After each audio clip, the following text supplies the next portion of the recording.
സങ്കീർത്തനങ്ങൾ 129. ഇസ്രായേലിൻ്റെയും സിയോൻ്റെയും ശത്രുക്കളുടെ ദുർഗതി. ആരോഹണഗീതം.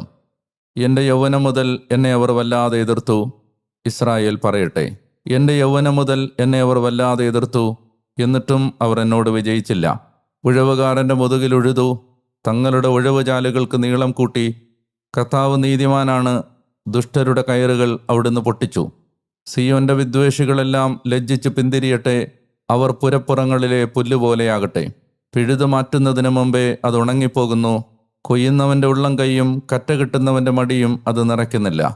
കർത്താവിൻ്റെ നാമത്തിൽ ഞങ്ങൾ നിങ്ങളെ അനുഗ്രഹിച്ചിരിക്കുന്നു. കർത്താവിൻ്റെ അനുഗ്രഹം നിങ്ങൾക്കുണ്ടാകട്ടെ എന്ന് വഴിപോക്കർ പറയുന്നില്ല.